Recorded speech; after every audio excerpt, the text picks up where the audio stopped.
সম্মানিত দর্শকবৃন্দ, সালাম ও শুভেচ্ছা জানাচ্ছি হার্বাল বিডির পক্ষ থেকে। আশা করি সবাই ভালো আছেন এবং সুস্থ আছেন। আজকের এই ভিডিওতে যে ভেষজটি দেখতে পাচ্ছেন এর নাম আশশেওড়া।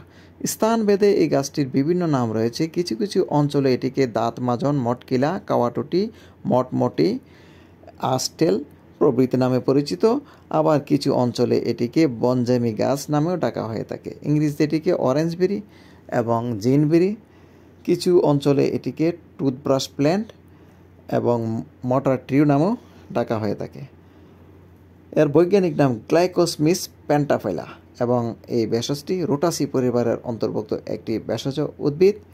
শুধু দাঁতের মাজন হিসাবে এর ডালা ব্যবহার করা হয়ে থাকে এমনটি নয়, এর বহুমুখী ঔষধি ব্যবহার রয়েছে। লোক চিকিৎসায় এর নানাবিধ ব্যবহার রয়েছে এবং এর উপকারিতা প্রমাণিতও হয়েছে। এর পাতার রস লিভারের সমস্যা, কাশি ও বাত রোগের জন্য দারুণ কার্যকর। রক্ত শূন্যতা ও জন্ডিসের চিকিৎসায় কার্যকরী হিসাবে ব্যবহার করা হয়ে থাকে। তাছাড়া এর পাতার রস গুঁড়াকৃমি নাশ করার জন্য ভালো কাজ করে থাকে। গুঁড়াকৃমি নাশ করার জন্য এর পাতা অবশ্যই পরপর 3 দিন সকালে খালি পেটে সেবন করিতে হবে। স্বল্প মাত্রায়, পরিমিত মাত্রায়। আপনাকে অবশ্যই ডিলিউশন জানতে হবে।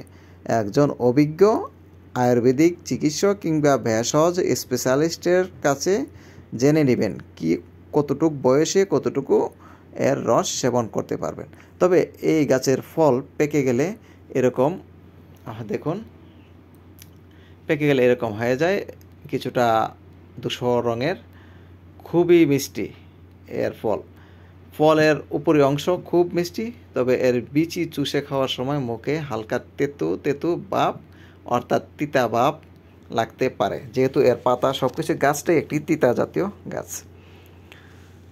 দেখুন, কিছু কিছু গাছে 12 মাস একদিকে ফুল ধরতে থাকে, ফুটতে থাকে, অন্যদিকে ফল বড় হতে থাকে, আবার পাকতে থাকে।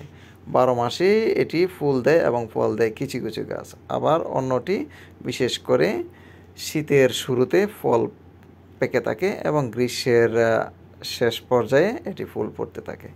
যাই হোক, এই গাছটি দারুণ ওষুধি ব্যবহার এবং গুণসম্পন্ন।